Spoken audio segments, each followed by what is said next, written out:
Bom, aí nós temos um capítulo, esse capítulo 4 do livro 1, em que o Marx começa a falar do capital.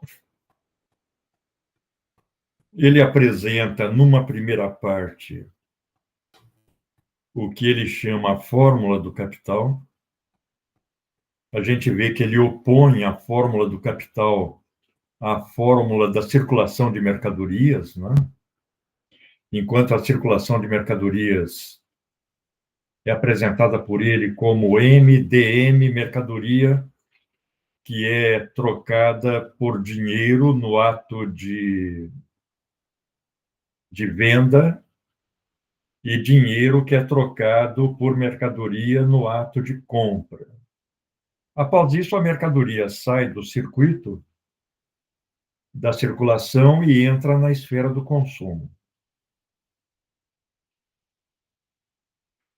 Mas a fórmula do capital para ele tem o sentido oposto. É dinheiro, mercadoria, dinheiro. Se na circulação simples de mercadorias nós temos a fórmula vender para comprar,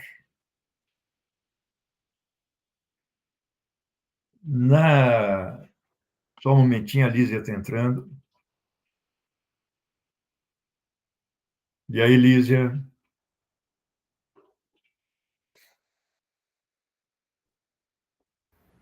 Boa Tudo bem, noite. Lísia? Acho que o Gabriel deve estar junto aí. Hoje ele teve reunião do curso dele, ele não pôde participar, mas ele Sim. já, né, do episódio passado, Ele já tinha lido, né? Leu antes. já deu os ponderamentos dele. Eu até falei para ele coordenar o debate hoje. Fugiu. Mas a gente está Mas começando a conversar, Lísia, sobre esse capítulo que é o primeiro capítulo em que o Marx fala do capital. Até então, ele falou simplesmente da circulação de mercadorias. Ele falou de uma economia de mercado. Mas ele ainda não tinha falado da relação capitalista de produção. Ele começa com a fórmula do capital, que ele vai usar o livro inteiro. Enquanto a fórmula da circulação de mercadorias ele apresenta como mercadoria, dinheiro, mercadoria, que é o vender para comprar, aquele produtor que vende o seu produto e compra o que precisa para consumir. Uma vez que ele compra a mercadoria que ele precisa, a mercadoria sai da circulação e entra na esfera do consumo. No caso do capital, nós temos a fórmula inversa. É comprar para vender. Algo que a gente vê acontecer todo dia à nossa volta. Tem muita gente aqui em Santa Maria, por exemplo, que vai para São Paulo, ou vai para Ribeira, ou vai para o Paraguai, compra mercadoria lá para vender aqui. É claro que a pessoa não faria todo esse esforço se ela não conseguisse um acréscimo na venda da mercadoria comprada. Então, vamos supor que esse sacoleiro que vai lá para o Brás comprar mercadorias para vender aqui, ele leva 100 e compra em dinheiro e compra 100 de mercadorias. Ao vender a mercadoria aqui, ele obtém 110. Ele não faria isso se ele fosse ganhar 100.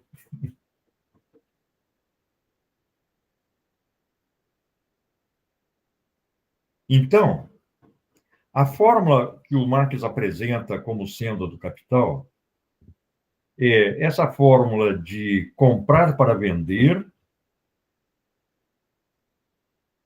sendo que o resultado da venda é maior do que o dinheiro antecipado na compra. O D aparece com um elemento adicional. O Marx apresenta aí na forma de um delta. Isso aparece no comércio, diz o Marx, e aparece na usura de uma forma mais mistificada, porque o usurário empresta o dinheiro, por exemplo, empresta 100 para receber 110 daí a um mês. É mais mistificada porque não tem a intermediação da compra, como tem no comércio. Esse delta, esse ganho obtido na venda da mercadoria comprada, o Marx chama de mais-valia. Então, mais-valia para ele, em princípio, é isso.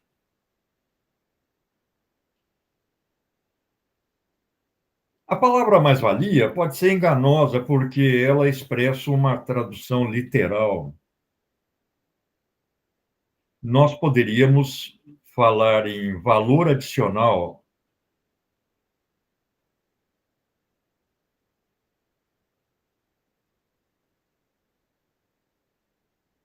ou valor a mais. Eu acho mais simples no português a gente usar a expressão valor a mais. Você adianta um valor na compra ou no empréstimo e obtém o dinheiro adiantado com um valor a mais, um delta.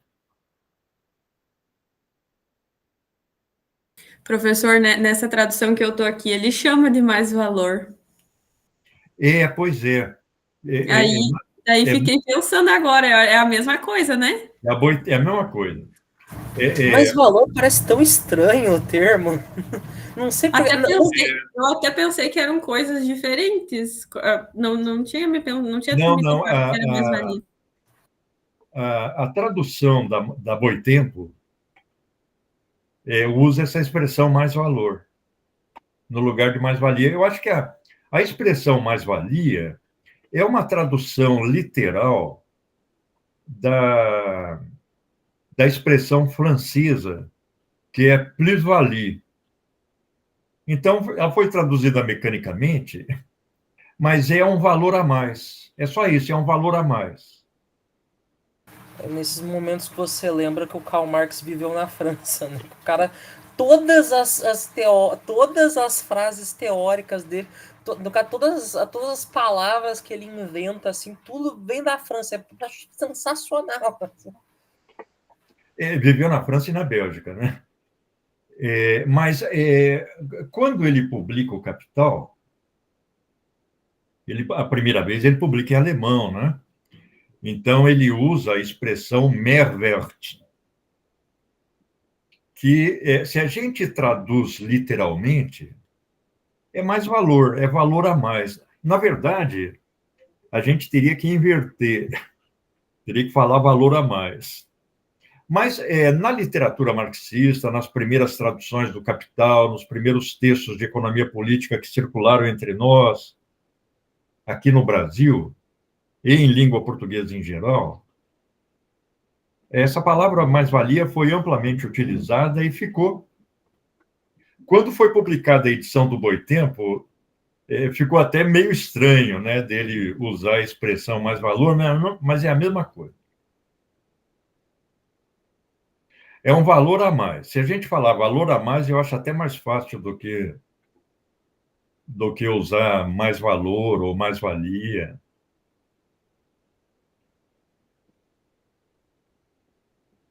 Em inglês é surplus value.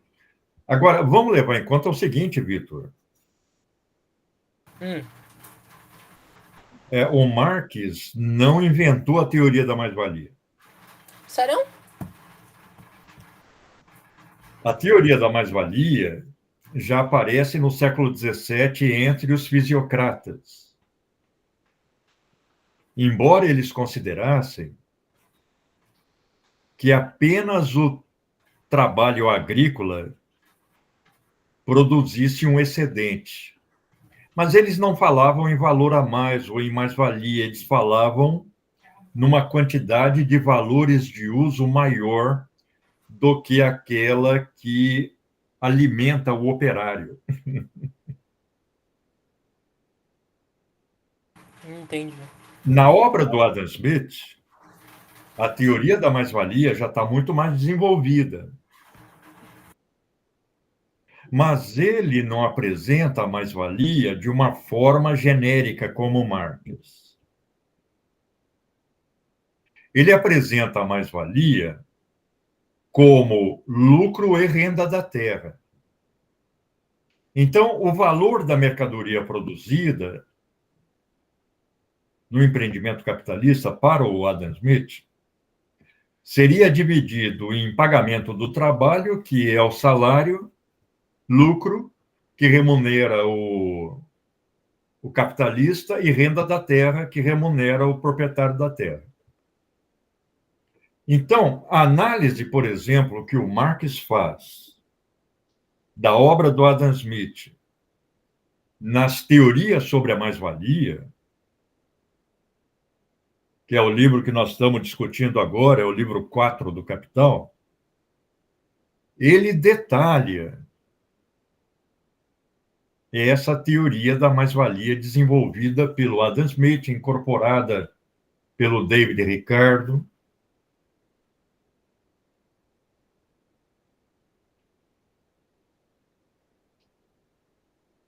É interessante, né, a gente observar isso, porque eu estava até comentando com a Lana no debate anterior, porque o teórico da mais-valia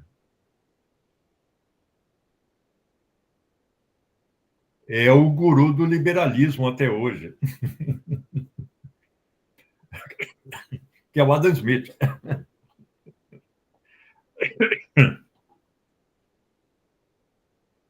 Mas o Marx separa lá um conjunto de capítulos da Riqueza das Nações, do livro 1, onde o Adam Smith desenvolve essa teoria da mais-valia. Professor, inclusive, só uma. É um pouco de uma tangente, um tanto quanto cômica, mas eu lembrei disso agora. A gente, na mesma aula que a Karina comentou que a gente teve com o George, ele sempre conta uma história de uma garota que diz que o Marx que inventou a ideia de que... Como é que era, Karina? O Marx disse que o capitalismo produz riqueza. Qual que é a... Não o capitalismo produz riqueza, é o... era... É que eu acho que assim que a guria perguntou se o Marx tinha falado que o capitalismo, né, gera riqueza e que os capitalistas geram riqueza e que não os trabalhadores, alguma coisa assim, Vitor? Não, era uma... era alguma... Enfim, Nossa, a pessoa tinha... O grosso é que o grosso da história, para não tomar muito tempo, é que a pessoa se embananou e achou e botou as palavras dos pensadores economistas liberais no Marx. Falou, era alguma coisa sobre acúmulo de riqueza. E era uma coisa da teoria liberal, e a guria olhou e falou, o Marx escreveu isso daí. Foi uma situação bem engraçada. Olha, vamos voltar aos capítulos anteriores, em que nós discutimos uma tese que o Marx reitera e desenvolve, de que o valor expressa trabalho cristalizado na mercadoria. O valor da mercadoria é a quantidade de trabalho que a mercadoria contém. O Marx usa o termo o trabalho socialmente necessário para a produção de uma mercadoria. Portanto, quando se fala em valor, e, por conseguinte, quando se fala em acréscimo de valor, ou em valor a mais, ou mais-valia ou mais-valor, nós estamos falando de trabalho humano que está sendo cristalizado em mercadorias. A única fonte do valor é o trabalho, para o Marx. E aí, ele vai expor isso na segunda parte do capítulo. Antes, eu queria fazer uma pergunta. A leitura desse capítulo ficou muito longa ou deu para administrar? Eu acho que foi bastante longa, sim, mas o capítulo em si eu achei bem tranquilo de entender até. Teve algumas Ótimo. partes que ficou em dúvida, né? Como sempre, mas assim, em comparação com os outros, eu achei esse bem mais palpável, assim, para nossa realidade, eu acho, pelo que a gente vive mesmo, né? O Mas não é capitalismo. só. Eu acho, Lísia, que é isso também. Mas a gente já começa a ficar familiarizado com a linguagem dele. E aí a leitura vai ficando efetivamente mais fácil. É verdade, tipo, ele repete alguns termos e tal, mas esses termos agora parece que fazem mais sentido. Claro, claro. Quando ele vai pondo em contextos mais concretos, como você disse, ele sai do plano muito abstrato em que ele põe a produção de mercadorias, as coisas começam a ficar mais claras, né? Agora, tem alguns detalhes aí na segunda parte, onde ele fala das contradições da fórmula do capital. Que observe, ele desenvolve boa parte do capítulo para afirmar que na esfera da circulação, ou seja, na esfera da troca de mercadorias, não se produz valor a mais. Ou seja, não se produz valor na esfera da troca das mercadorias. Na esfera da circulação, as mercadorias apenas mudam de forma. Elas se transformam de mercadoria em dinheiro e de dinheiro em mercadoria. Gabriel. Opa, boa noite. Boa noite. Só uma dúvida aqui. Não é muito bem uma dúvida, mas só para ter certeza.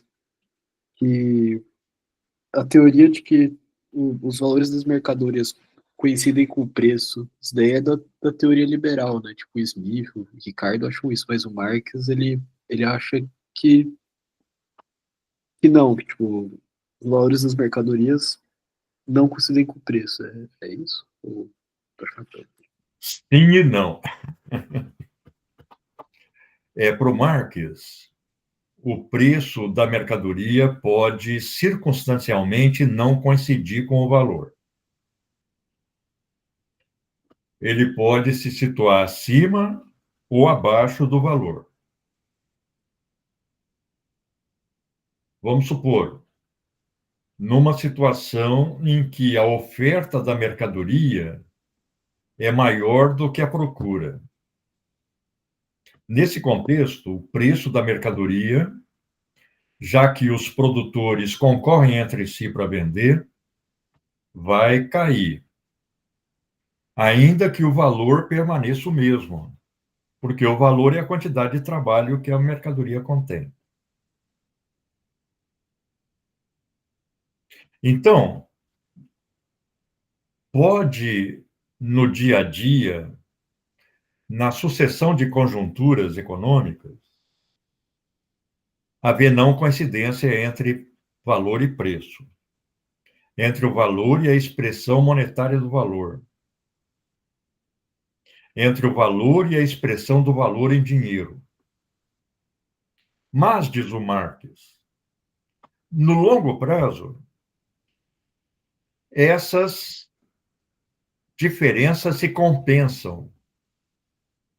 Esses aumentos e reduções de preço em relação ao valor se compensam, de tal modo que, no longo prazo, a gente percebe, quando você faz uma curva de prazo suficientemente longo, isso vai mostrar coincidência de preço e valor.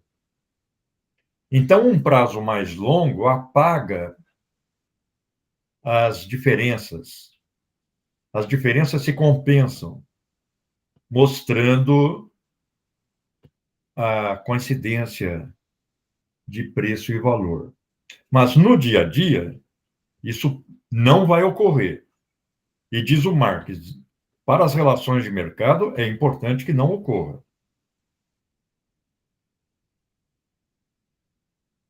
Fala, Gabriel.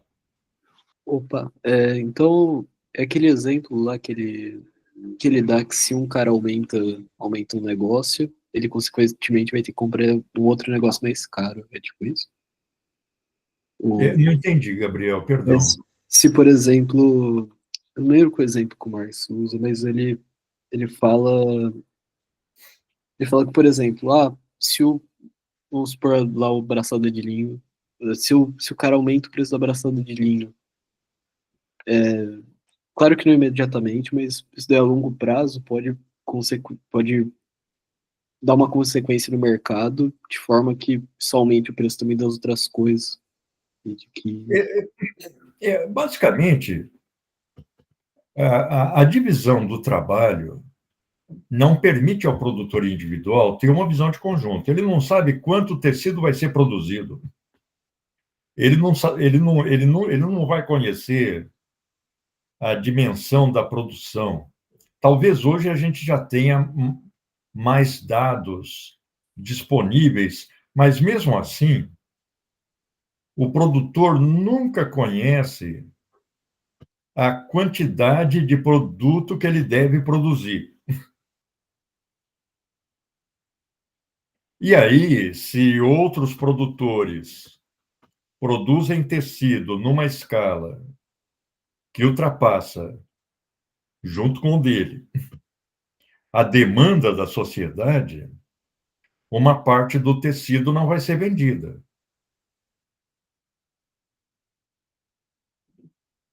Nesse contexto, os produtores concorrem entre si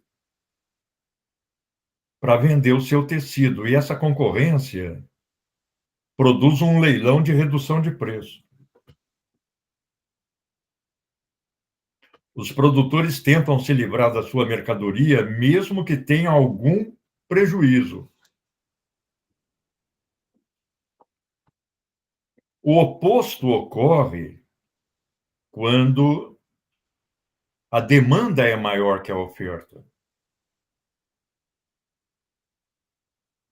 Então, se produziu menos do que a sociedade tem necessidade. Nesse contexto, a concorrência é dos consumidores e não dos produtores. A concorrência é dos compradores, não dos vendedores.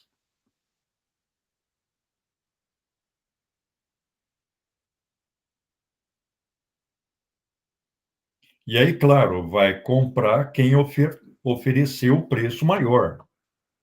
Mas esse é um processo que ocorre nos grandes números. Ocorre como um fenômeno massivo. Mas veja, diferença de preço e valor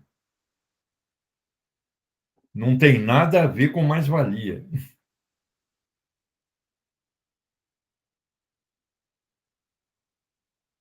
Não se produz um átomo de valor a mais quando os preços oscilam para mais ou para menos.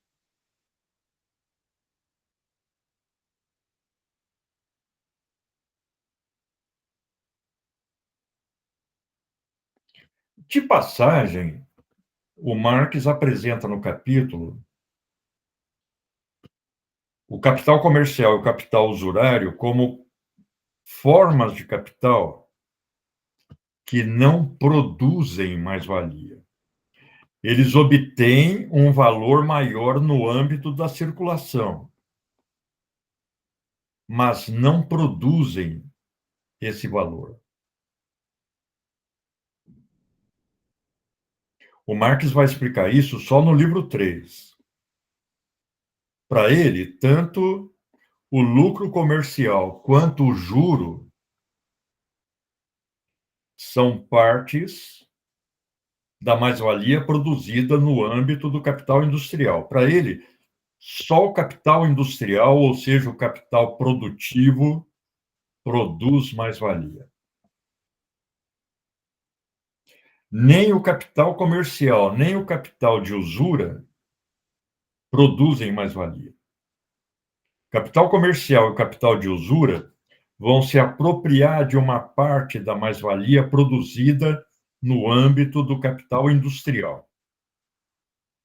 Capital industrial, para ele, é sinônimo de capital produtivo. Então, ele inclui a agricultura no conceito de capital industrial.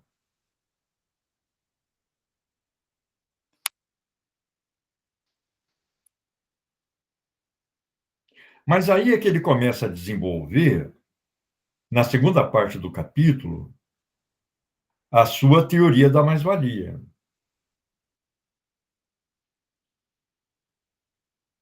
Ele fala, olha, para o capitalista obter mais-valia no processo produtivo, ele tem que encontrar no mercado trabalhadores que não têm nada para vender, exceto a sua força de trabalho.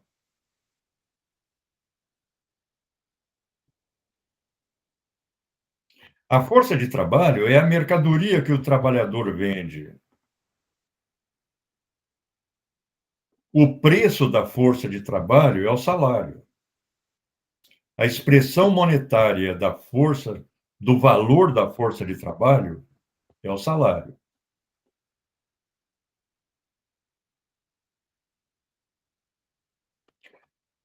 Quando o capitalista compra a força de trabalho do trabalhador, como toda pessoa que compra uma mercadoria, compra para usar.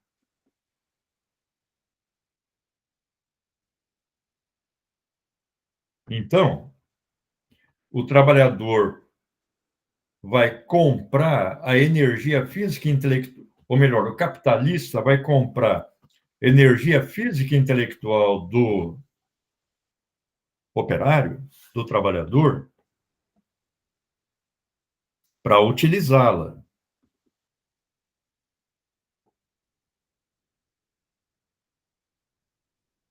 E aí aparece o elemento crucial da teoria da mais-valia do Marx. Porque ele fala: o uso da força de trabalho, o uso da mercadoria, força de trabalho, é o trabalho.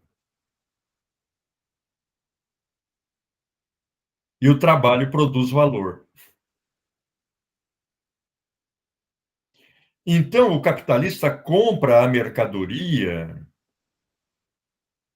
cujo uso produz valor. É a galinha dos ovos de ouro.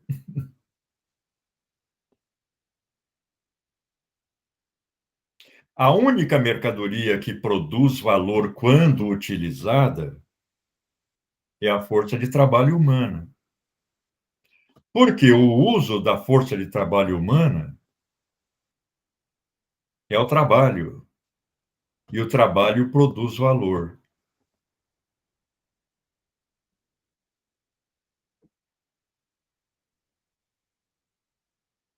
Vamos supor, diz o Marx, que numa jornada de 12 horas, durante 6 horas, o trabalhador produz um valor novo, porque o trabalho produz valor, que apenas repõe o valor da sua força de trabalho.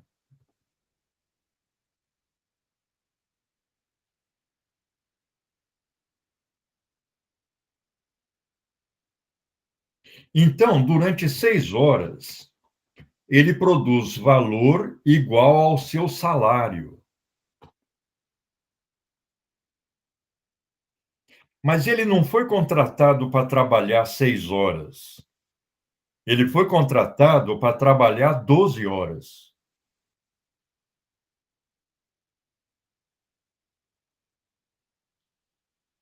As outras 6 horas que ele trabalha vão sair grátis para o capitalista. É por isso que há uma contradição na fórmula da mercadoria quando se fala do capital.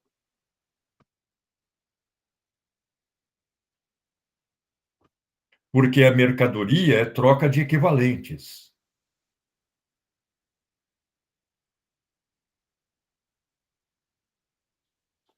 E no caso da relação de troca do capitalista com o operário, com o trabalhador assalariado, o trabalho do trabalhador, ou seja, o uso da força de trabalho do trabalhador, vai produzir um valor maior do que aquele que paga a força de trabalho do trabalhador. É claro que esse valor a mais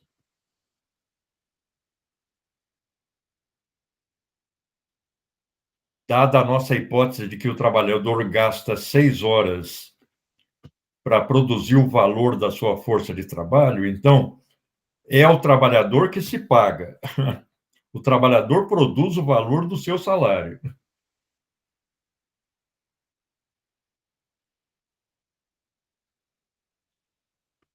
O trabalho grátis, no restante da jornada,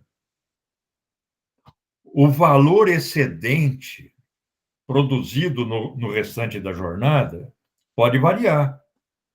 Pode ser de 1 hora, 2 horas, 3 horas, 4 horas, 5 horas.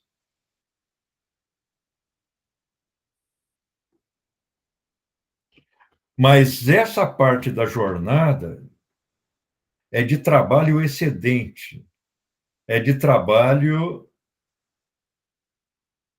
do qual o capitalista se apropria sem compensação. É valor produzido de forma gratuita para o capitalista. É mais-valia. Então, para o Marx, a fonte da mais-valia está exatamente num processo produtivo em que o trabalhador usa apenas uma parte da jornada para produzir o valor do seu salário e a outra parte da jornada vai ser de trabalho grátis. Ele vai trabalhar para o capitalista sem compensação.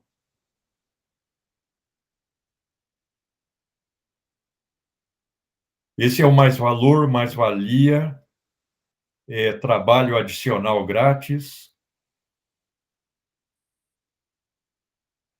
Me agrada essa expressão, trabalho adicional grátis, para substituir a mais-valia, porque ela é explicativa.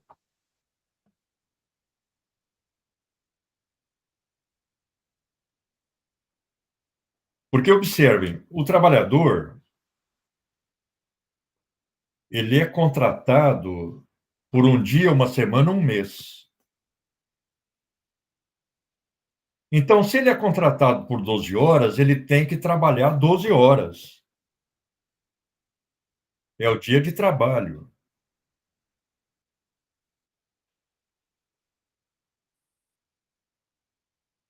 Mas o valor da sua força de trabalho, ou seja, expresso em dinheiro, o seu salário, ele vai produzir só numa parte dessa jornada.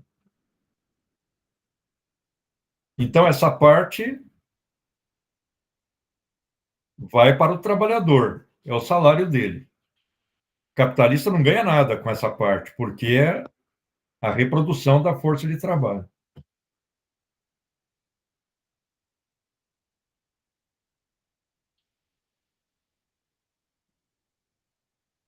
Mas as outras horas dessa jornada de 12 horas são grátis para o capitalista. Quando Marx fala do escravismo, fala, Karina. Não, eu estou comentando que eu nunca tinha pensado nisso, faz muito sentido. Faz muito sentido. Os meus comentários aqui são comentários sem... Só eu tendo insights. Certo. Não, quando Marx fala do escravismo na América, portanto, no Brasil, ele fala que o trabalho excedente do escravo adquiria a forma de valor. Por exemplo, o açúcar, os pães de açúcar. E realmente, o pão de açúcar, ele tinha o formato daquele morro do Rio de Janeiro. Era um cone de açúcar sólido que era vendido. Então, os pães de açúcar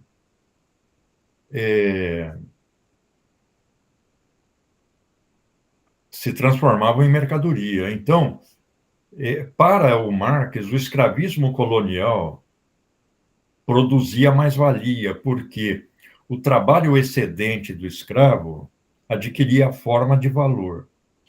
E isso a gente vê na organização do trabalho escravista no Brasil, empiricamente, concretamente. Por quê? A gente vê que nos engenhos de açúcar, por exemplo, como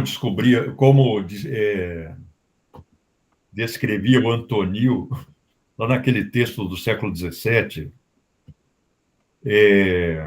como é que é? Eu não me lembro o nome do texto. Relato do Brasil por suas drogas e minas, eu não me lembro, era alguma coisa assim. Era um padre.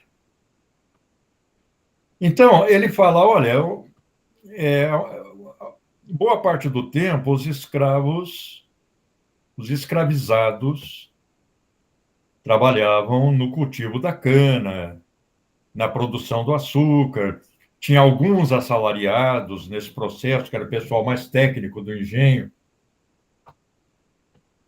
Mas, uma parte do tempo, os escravizados gastavam plantando mandioca, que era para a sua própria alimentação.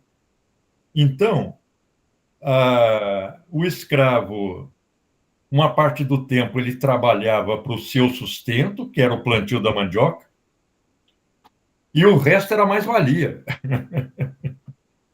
O resto era trabalho grátis. Porque o Marx sempre alerta, o fato do escravo ser como um animal de trabalho para o seu proprietário não significa que uma parte do trabalho do escravo não seja destinada à sua própria manutenção. O escravo tem que comer também, ele tem que se proteger, ele tem que vestir, ainda que tudo isso seja precário. Você vê que a primeira Constituição brasileira, a Constituição de 1824, estabelecia os direitos de candidatura para o parlamento, por exemplo, em quantidade de mandioca produzida pela pessoa, ou na propriedade da pessoa, porque a quantidade de mandioca produzida era a quantidade de escravos que a pessoa tinha. É por isso que a Constituição de 1824 recebeu o nome de Constituição da Mandioca.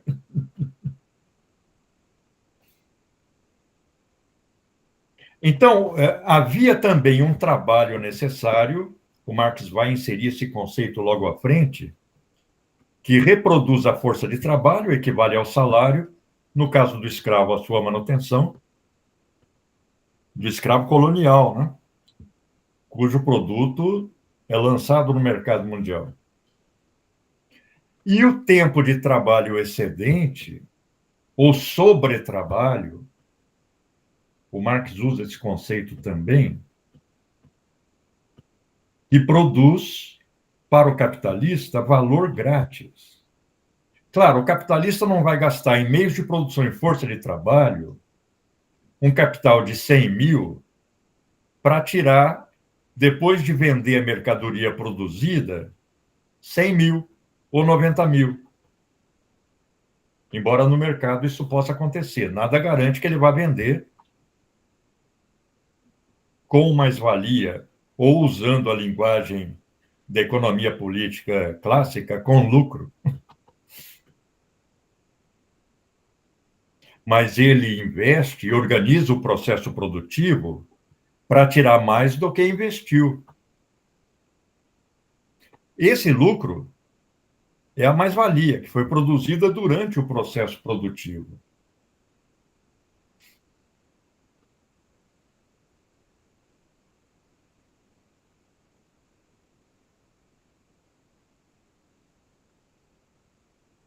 Você vê que no final do capítulo, Marx satiriza aquelas teorias contratualistas, né, que constituem a maior parte das teorias políticas burguesas revolucionárias, dizendo, olha, a esfera da circulação é tudo visível. Ali as relações são contratuais, todo mundo é igual, a troca é de equivalentes.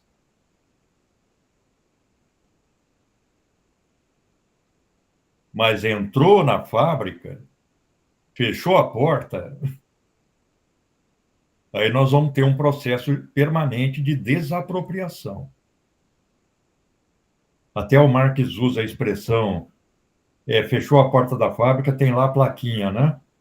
É só admitido pessoas no serviço. Né? Aqui no Brasil a gente vê proibida a entrada, exceto pessoas do serviço ou que trabalham. Então, aquela esfera da circulação da mercadoria que deu origem àquelas teorias igualitárias da Revolução Burguesa desaparece no âmbito do processo produtivo. Quer ele tenha a forma de uma manufatura ou a forma já da grande indústria, como Marx vai descrever logo à frente. Karina. Eu tenho uma dúvida, talvez seja um pouco do começo do capítulo. Ele vai dizer assim: temos aqui, portanto, uma diferença palpável entre a circulação do dinheiro como capital e sua circulação como mero dinheiro. A circulação do dinheiro como capital, então, é essa que produz mais-valia, que é dinheiro, mercadoria, dinheiro. E a circulação como mero dinheiro é mercadoria, dinheiro, mercadoria. Tá certo isso? Exatamente, é basicamente isso. Tá bom, muito Por obrigada. exemplo, no livro 2, ele analisa a circulação do capital. Aqui ele está analisando a produção. Basicamente, o livro 1 é a análise da produção de mais-valia e as consequências disso para a sociedade.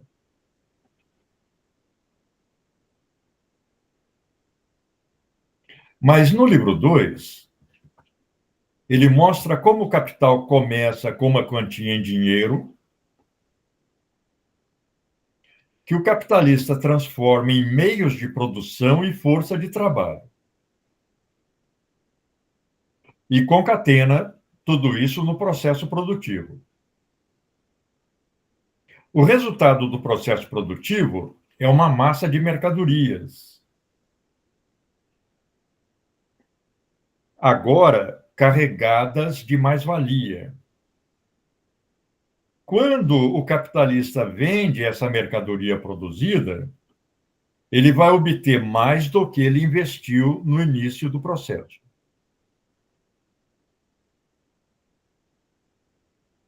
É claro que, no caso do capital, o processo não pode parar aí, porque o capitalista vai pegar esse dinheiro e converter novamente em meios de produção e força de trabalho num ciclo que não termina. Pelo contrário, num ciclo reprodutivo que amplia o capital. É a reprodução ampliada. Ou acumulação. Quando o capitalista pega uma parte da mais-valia e usa para ampliar o processo produtivo. Esse é um processo em espiral crescente. Aí a Gerdau, que era uma oficina de fundo de quintal lá em Agudo, depois de algumas décadas, é uma multinacional. Por quê?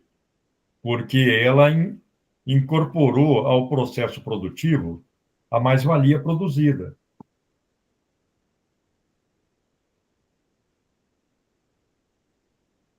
Vejam como a teoria da mais-valia decorre da teoria do valor.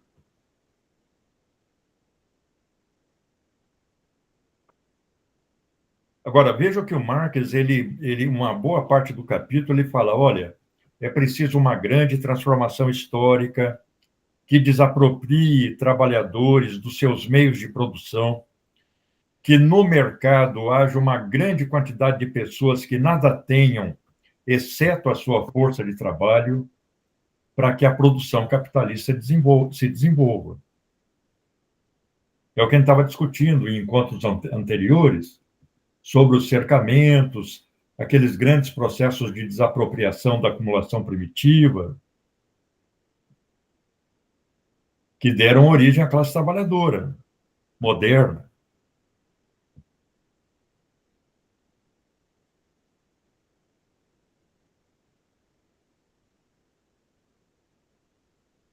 Lísia. Tá, deixa eu ver se eu entendi. A questão do que a Karina falou, né? Do capital ser essa transformação do dinheiro que vai comprar a mercadoria e depois vender por mais dinheiro. E o comércio, ele não seria isso? É Daí isso. também. É isso.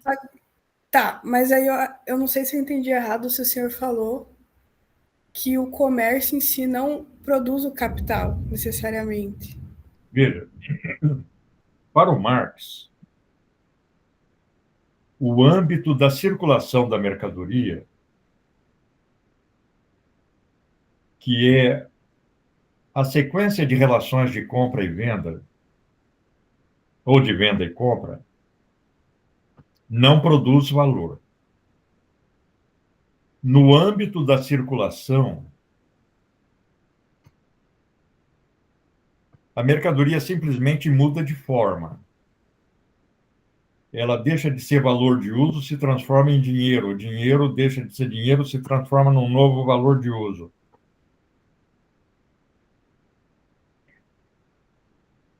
Para o Marx, não há produção de valor, portanto, não há produção de mais-valia no âmbito da circulação.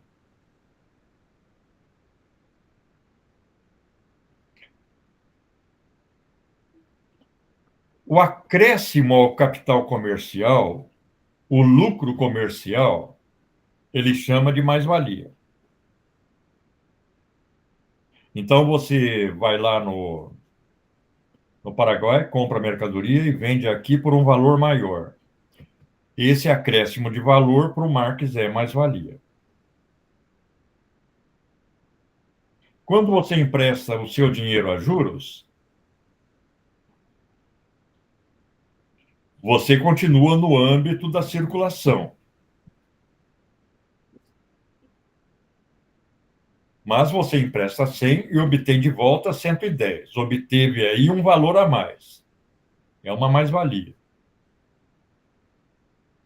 O que o Marx está dizendo não é que o capital comercial não tenha lucro, não é que o capital usurário não obtenha um juro ou juros. O que ele está dizendo é que esse acréscimo não pode ser produzido no âmbito da circulação. E aí o problema que ele tenta resolver, na segunda parte do capítulo, é se a mais-valia não pode ser produzida no âmbito da circulação, onde e como ela é produzida? É aí que ele analisa o uso da força de trabalho no processo produtivo. A compra e uso da força de trabalho no processo produtivo da empresa capitalista. Quando ele analisa o lucro comercial, no livro 3, e quando ele analisa o juro, no livro 3, ele considera que o capital comercial, que o lucro do capital comercial é uma parcela da mais-valia produzida no âmbito do capital industrial. Então, o industrial, ele não quer sair vendendo o seu produto diretamente. Então, ele vende a sua mercadoria para o comerciante.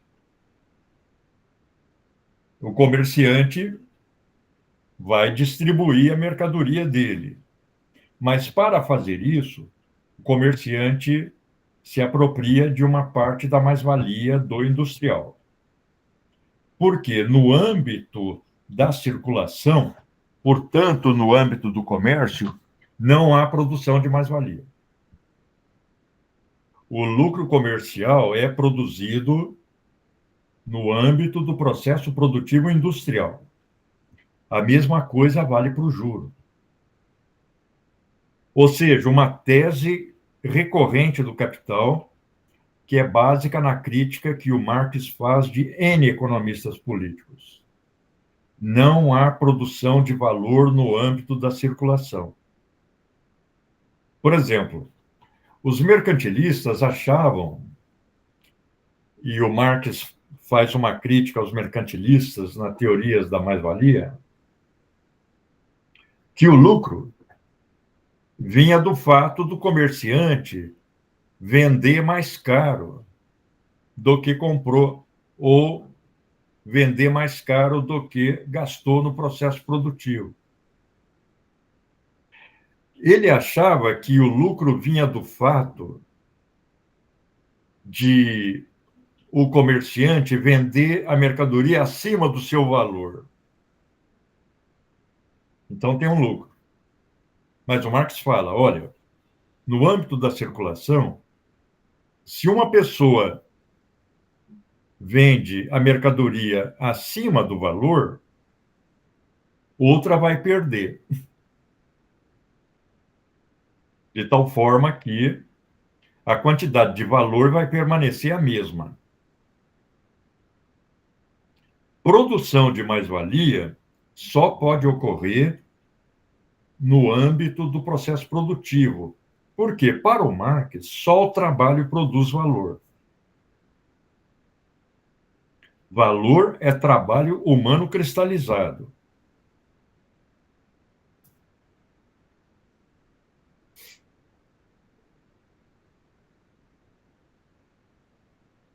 Antecipando lá as teses do livro 3, o trabalho, por exemplo, do comerciário, para o Marx, não é produtivo.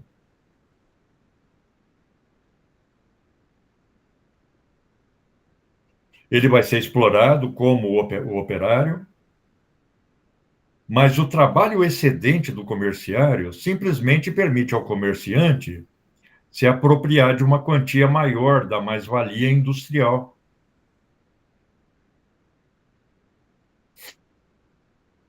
Estou dizendo isso não para antecipar, mas para reforçar a tese de que, no âmbito da circulação de mercadorias, não há produção de valor, há apenas mudança de forma da mercadoria.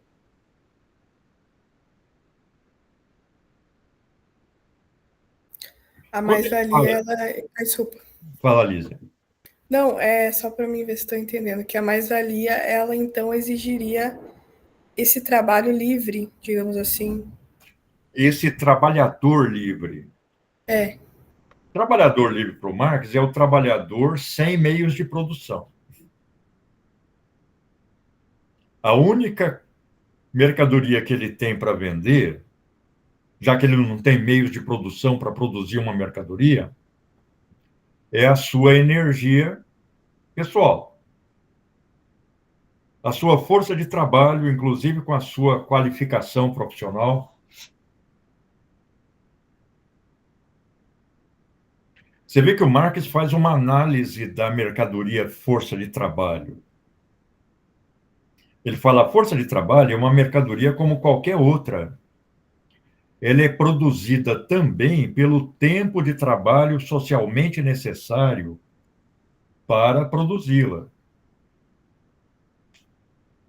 Esse tempo de trabalho socialmente necessário requer que o trabalhador se alimente, se vista, consiga manter a sua prole, porque ele vai morrer e a classe trabalhadora tem que continuar. O filho dele vai ser, no futuro, um trabalhador.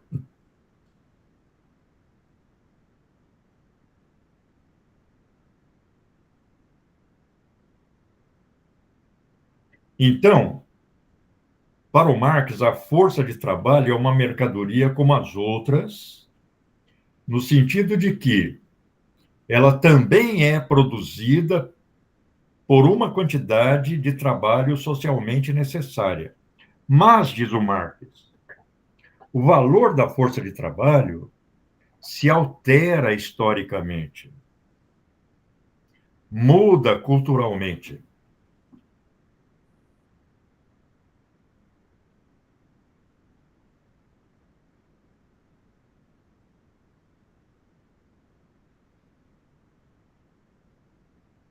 Então, ele fala, a força de trabalho é uma mercadoria que tem uma dimensão histórica e moral.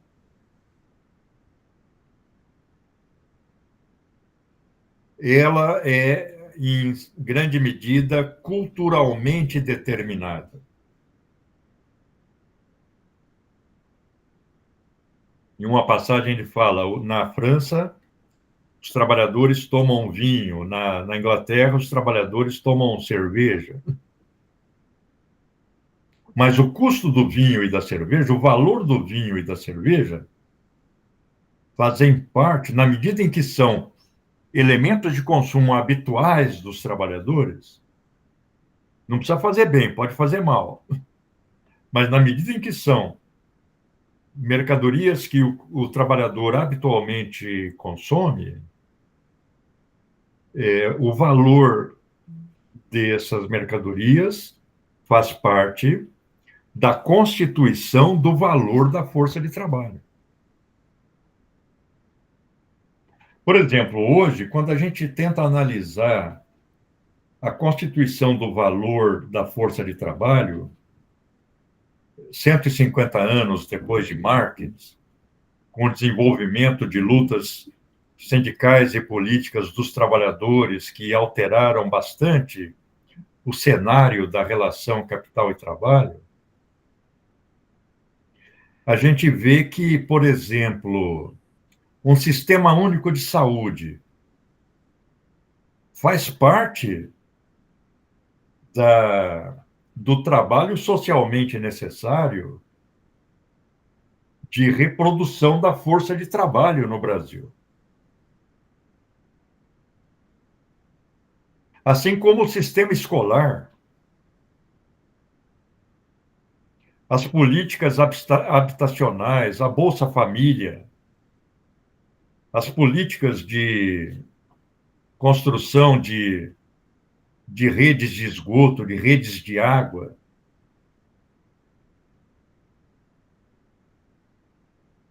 Tudo isso faz parte dos custos de reprodução da força de trabalho. É por isso que o capital está sempre combatendo a Bolsa Família, está sempre combatendo as políticas habitacionais, está sempre procurando privatizar o SUS ou terceirizar.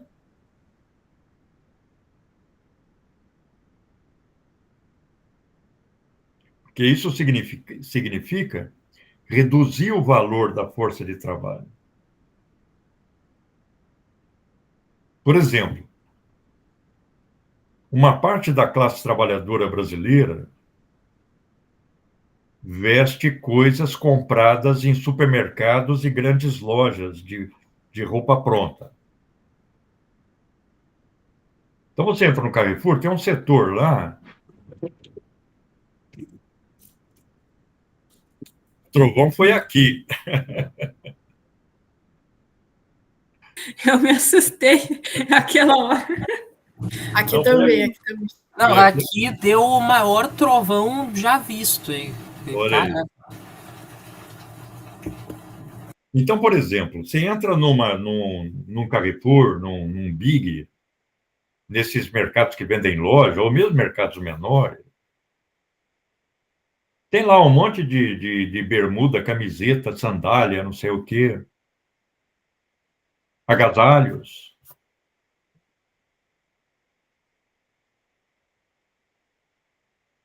E isso faz parte da reprodução da força de trabalho. É o trabalhador que vai comprar aquilo lá para usar.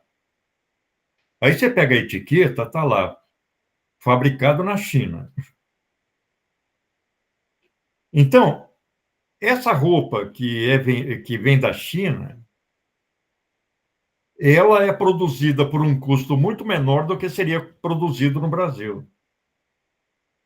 O que significa que essa roupa chinesa contribui, na medida em que o seu uso se generaliza no meio da classe trabalhadora brasileira, para reduzir o valor da força de trabalho no Brasil, portanto, para reduzir o salário.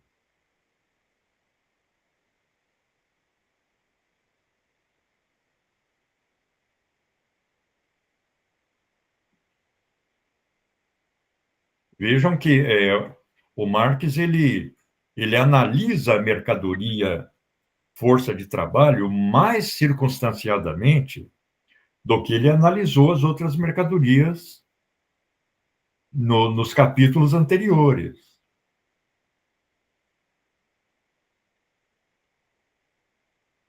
Ele já fala da reprodução, da criação dos filhos, da educação.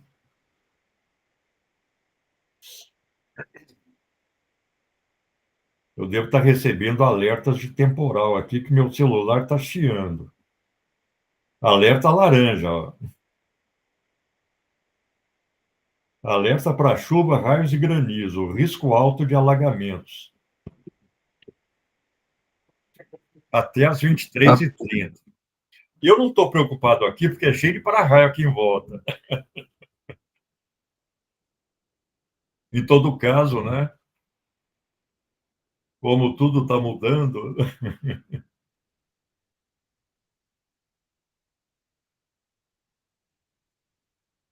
Que veja, na medida em que o uso da força de trabalho, que é o trabalho, responde pela produção de mais-valia na empresa capitalista, analisar a força de trabalho passa a ser muito significativo. E o Marx vai fazer isso no Capital inteiro. Com capítulos, inclusive, chocantes, né, de manutenção dos trabalhadores na miséria, né, com o uso do trabalho de mulheres e crianças. O capítulo do trabalho infantil na Revolução Industrial é um genocídio. É o holocausto das crianças.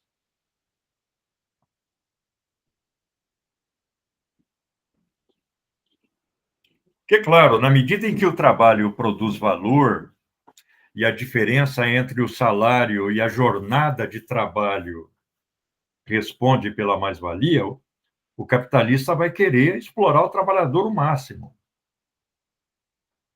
Por que a gente está vendo a proliferação de oficinas de roupa utilizando o trabalho análogo à escravidão? O que nós chamamos de trabalho análogo à escravidão é o trabalho assalariado que o Marx descreve lá na Revolução Industrial. Não é trabalho escravo, é trabalho assalariado. Mas pode ter analogias com a escravidão na medida em que há cerceamento de movimentos. Pois é, tu falou que tinha mais-valia, né, nesse trabalho escravo. Aí eu acho que para mim tá difícil de entender qual que é a diferença. Não. O Marx fala que o trabalho escravo produz mais-valia quando o trabalho escravo excedente adquire a forma de valor. Então, é um valor a mais em relação ao custo do escravo, dos meios de produção. É essa escravidão moderna, a escravidão colonial, que emerge com o desenvolvimento capitalista.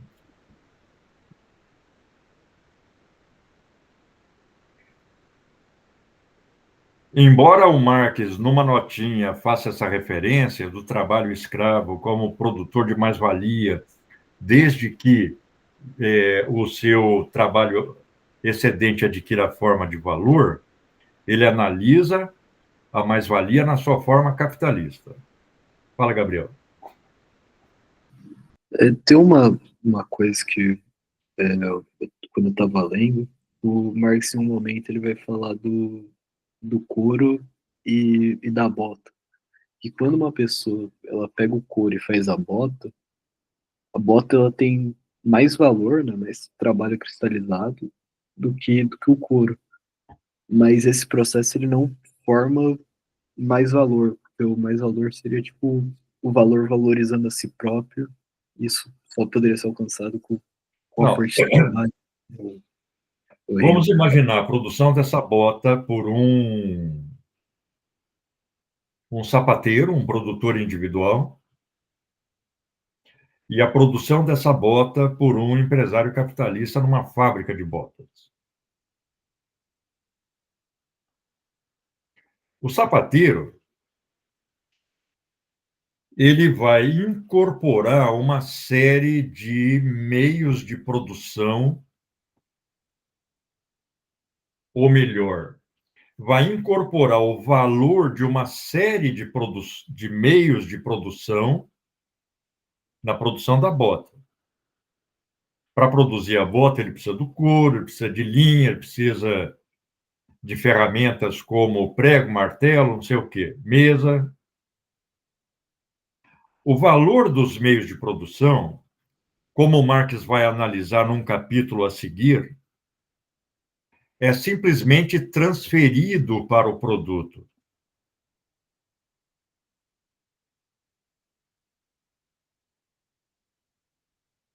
Então, o valor do couro é transferido para o valor da bota.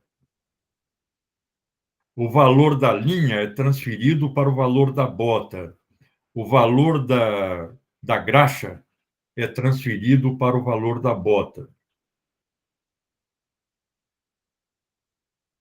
Aí não há acréscimo de valor, há simples transferência do valor do meio de produção para o valor do produto.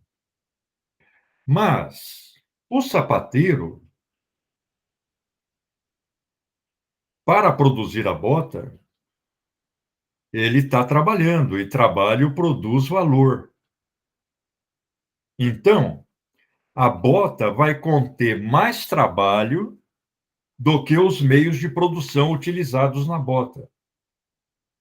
A bota vai conter o trabalho, o tempo de trabalho que o sapateiro adicionou para produzi-la.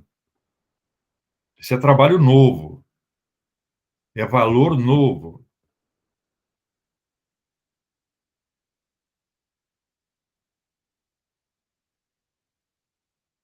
Agora, esse valor da bota, no caso do sapateiro, quando ele vende a bota, uma parte do dinheiro que ele obtém, ele vai comprar novos meios de produção, e uma parte do dinheiro que ele obtém, ele vai manter-se. Ele vai utilizar no seu consumo. Então, o valor a mais que o sapateiro agrega na bota é todo do sapateiro. O valor adicional em relação aos meios de produção. A bota, se foi feita nas condições técnicas usuais, ela simplesmente incorpora o valor do couro. Então, se o sapateiro gastou R$ 10 em couro para produzir a bota, os R$ 10 são parte do valor da bota. Agora, tem ali um valor novo que foi adicionado pelo próprio sapateiro. Para ele continuar produzindo e vivendo, uma parte do valor ele tem que repor em meios de produção e uma parte vai para o consumo dele. Essa parte que vai para o consumo dele, ele pode utilizar inteira ou em parte. Mas esse é um valor a mais. Só que o sapateiro, o valor a mais que ele produz ao produzir a bota é integralmente dele.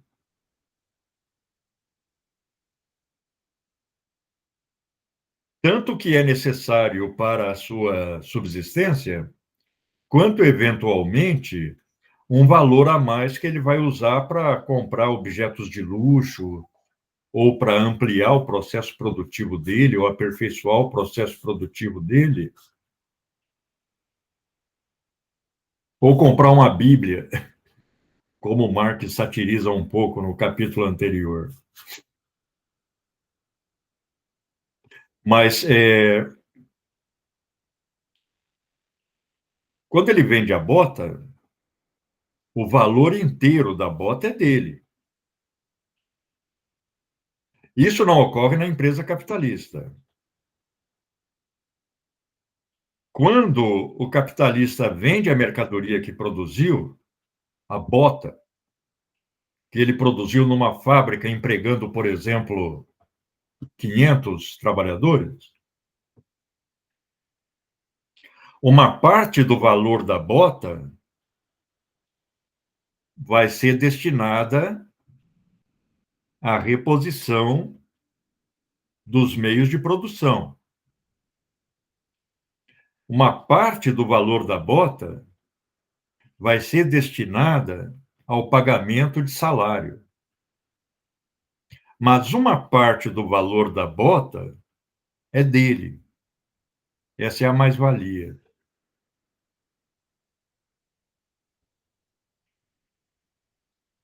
É dele gratuitamente.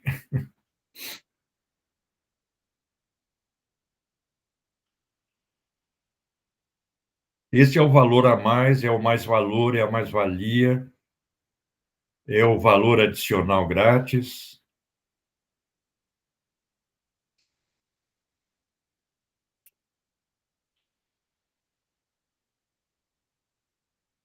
Agora, na esfera da circulação, só pode haver troca de equivalentes. As diferenças para mais ou para menos dos preços se compensam no longo prazo. Nada se produz na esfera da circulação. A mercadoria só muda de forma. M se transforma em D, D se transforma em M.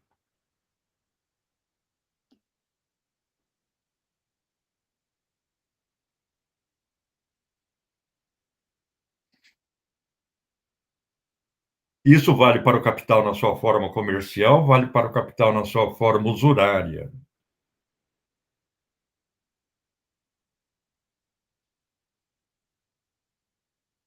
Embora haja um lucro comercial e um juro, para o Marx, eles não são produzidos no âmbito da produção. Ele, inclusive, faz uma nota aí no capítulo, mas ele não prossegue. Ele fala, depois a gente fala disso. Ele vai falar só lá no livro 3. Agora, a mais-valia, como é valor a mais e valor é trabalho cristalizado, só pode ser produzida no âmbito do processo produtivo.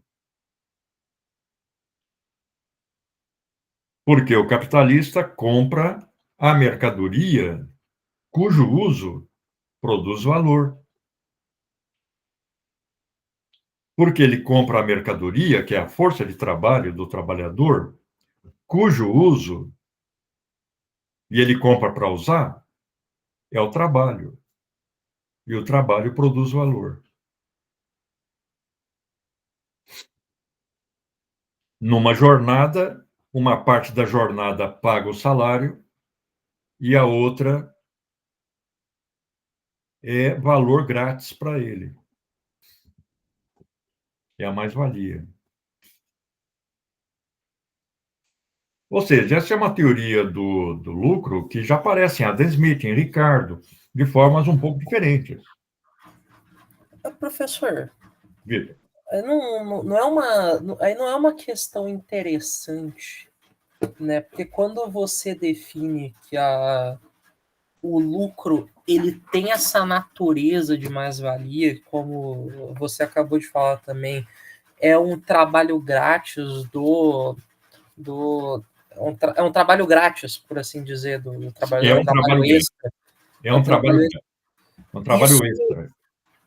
daria, então, para a gente caracterizar o capitalismo como dependente desse trabalho extra, porque eu fiquei pensando, é uma característica tão Olha, o fundamental. capital é esse trabalho extra, é a acumulação desse trabalho extra. Agora, vamos diferenciar mais-valia de lucro. Uhum. O Marx vai diferenciando no transcorrer do texto. Lá no livro 3, ele usa o conceito de taxa média de lucro, mas a mais-valia expressa a relação entre o trabalho pago e o trabalho não pago de uma jornada de trabalho. Então, quando ele fala de mais-valia, coisa que nós vamos ler em detalhe logo à frente, ele está falando da relação entre o sobretrabalho e o trabalho necessário, o trabalho excedente e o trabalho necessário. Trabalho necessário é o que produz o valor que corresponde ao salário. Então, os 500 operários de uma fábrica, uma parte do dia do trabalho, eles dedicam a produzir o seu próprio salário. O valor correspondente à sua força de trabalho. E a outra parte do dia vai ser trabalho grátis para o capitalista. Capital é isso. Capital é trabalho, é a relação de produção em que o capitalista se apropria de um valor a mais produzido pelo trabalhador. O Marx usa essa formulação para criticar a teoria burguesa da propriedade. Ele fala, olha, não existe propriedade fundada no trabalho no capitalismo. O capitalismo é desapropriação.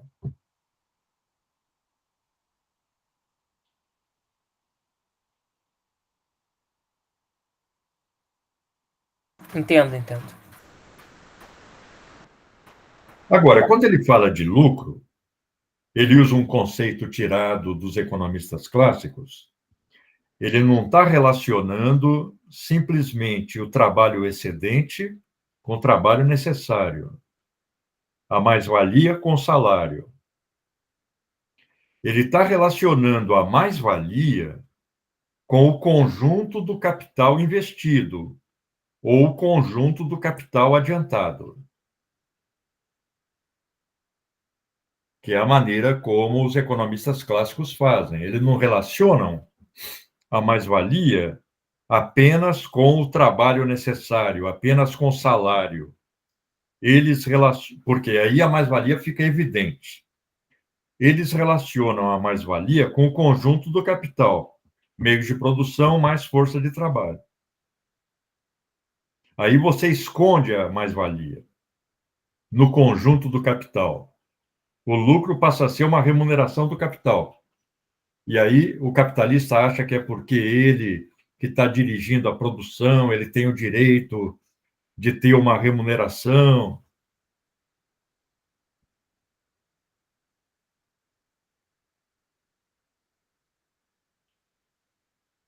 Quando o Marx fala de mais-valia, ele fala simplesmente da relação entre o trabalho grátis e o trabalho necessário, o trabalho que corresponde ao valor da força de trabalho. Ele faz a abstração dos meios de produção. Ele abstrai os meios de produção porque os meios de produção simplesmente transferem o seu valor para o produto. Não há acréscimo de valor na transferência dos meios de produção, na transferência do valor dos meios de produção para o produto. Se o couro vale 10, o couro como componente da bota continua valendo 10.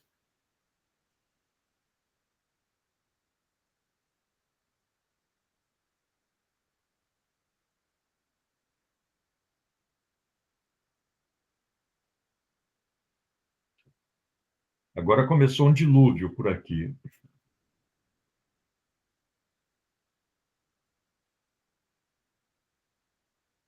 Mas tudo isso que eu estou falando, eu estou antecipando capítulos que estão vindo aí, os próximos capítulos.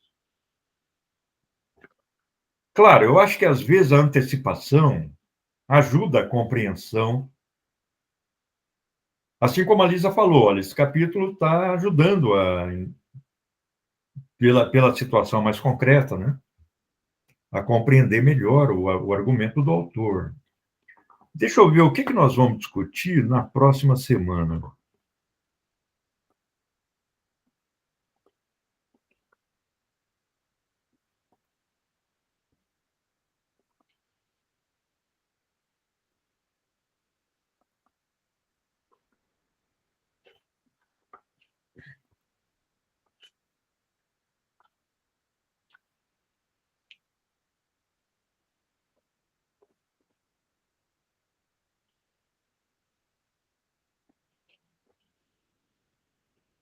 Assim, nós já vamos entrar na parte 3, produção de mais-valia, da mais-valia absoluta. Aí o próximo capítulo, capítulo 5, é processo de trabalho e processo de valorização. Como esse capítulo é dividido em duas partes. O processo de produção de valor de uso e o processo de produção de mais-valia. Valorização aí no sentido de produção de mais-valia.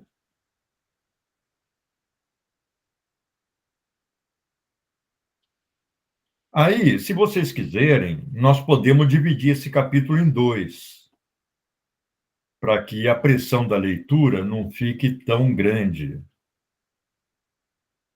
A gente pode. Pode ser, professor, até porque semana que vem a nossa turma tem prova na terça, aí talvez fique um pouco apertado também. Legal. Não, então vamos fazer assim. Vocês vão ver aí no calendário que está processo de trabalho e processo de valorização. Vamos discutir só processo de trabalho. É um capítulo icônico, porque é aquele capítulo em que o Marx fala a melhor abelha não chega aos pés do pior arquiteto, porque o pior arquiteto projeta aquilo que vai fazer. Eu acho até que nós já discutimos isso em sala de aula. É uma frase célebre dele, né? Muito boa. Na verdade, é sempre traduzido por arquiteto. Aí a gente imagina o arquiteto contemporâneo, né? Mas o arquiteto, na época do Marx, era um empreiteiro de obra. Ele chegava a projetar a casa, mas ele também participava da construção. Ele era um pedreirão qualificado, né?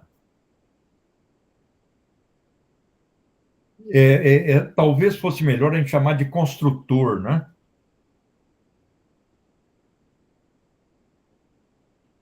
Mas a palavra alemã é architect.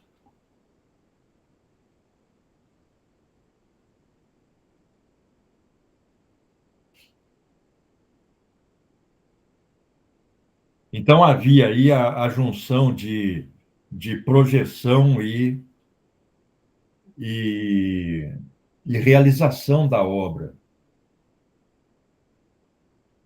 A gente vê os arquitetos estrito sensu, aqueles mais próximos do que seria hoje o arquiteto, o Niemeyer, por exemplo,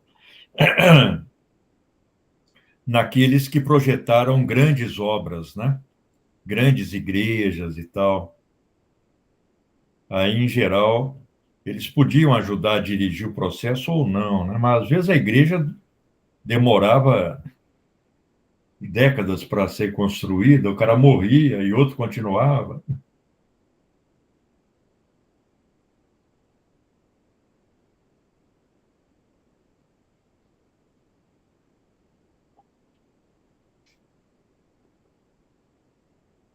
Então tá, pessoal, acho que nós podemos ficar por aqui hoje.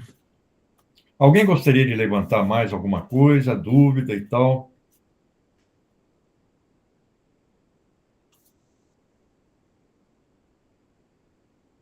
Olha, nós temos que falar para os que faltaram hoje que nós vamos diminuir a carga de leitura.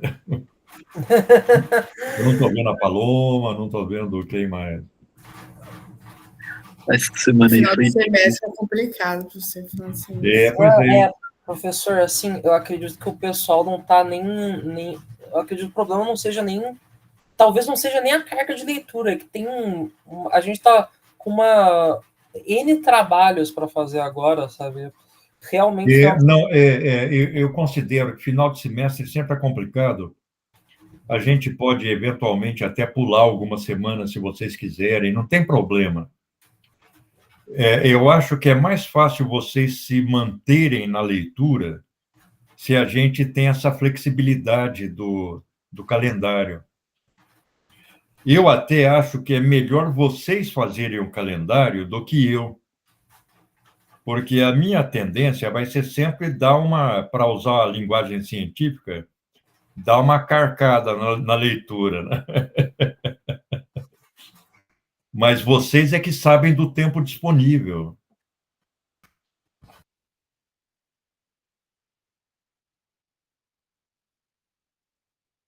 Então, eu sempre aceito sugestões. Olha, vamos mudar.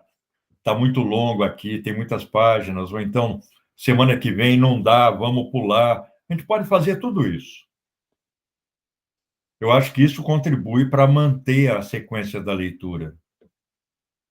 Do que a gente manter a ferro e fogo o encontro, aí a pessoa não consegue ler e desiste.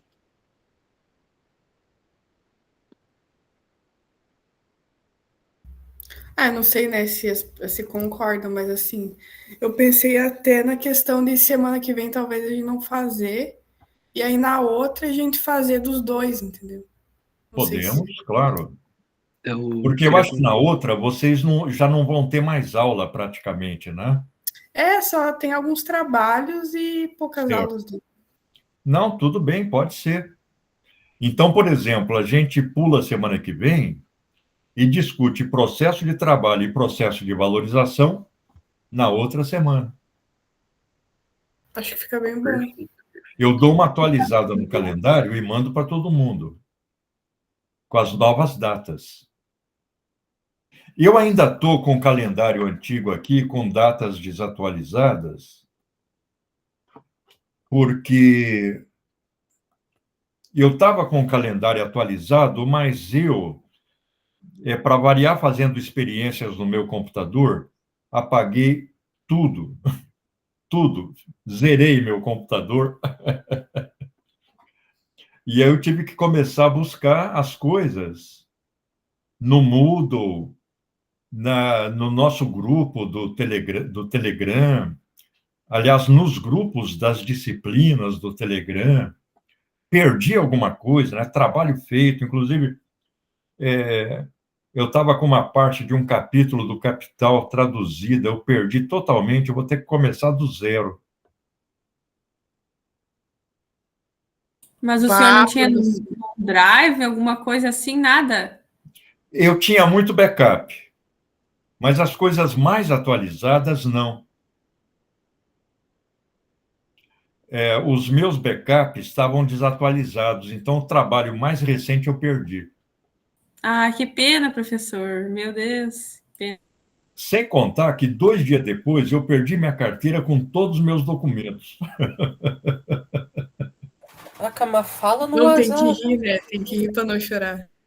Pois eu chamo isso de pseudocatástrofes, né? Claro, catástrofe é cair a casa na tua cabeça, é a enchente de Porto Alegre, é um vulcão é o vulcão de Pompeia. Mas quando você apaga os arquivos e perde documento, é uma pseudocatástrofe. Mas eu estou reparando que está super mais fácil para tirar documento, né? É tudo digitalizado e tal, então as coisas vêm no outro dia. Hoje em dia primeiro sai o digital, depois de um tempo sai É o verdade, físico, é né? isso mesmo. Mais rápido. Falta só eu tirar a minha identidade, porque marcar para o dia 1º de julho. Isso porque eu não pus lá no agendamento que eu era velhinho, porque eu nunca ponho, né? Que eu não gosto de passar na frente de ninguém, mas eu acho que eu já estaria com o documento se eu tivesse posto. Não, sou velhinho. Mas eu espero até dia 1º. Como eu tenho CNH funciona, né? Como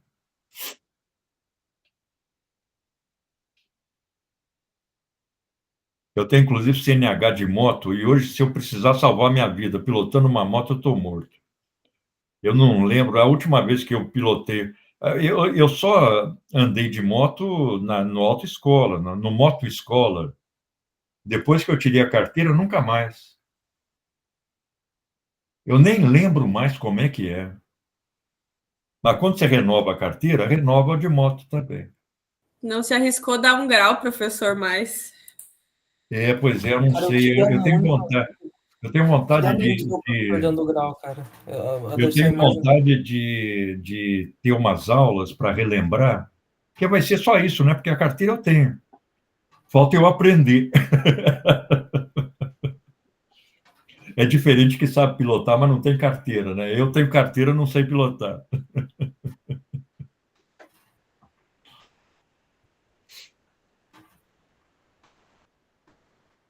Então tá, pessoal. Boa semana a todos. Tchau, tchau. Boa semana. Vamos curtir os raios e trovões. Até a próxima semana. Até a próxima semana. Tchau, tchau.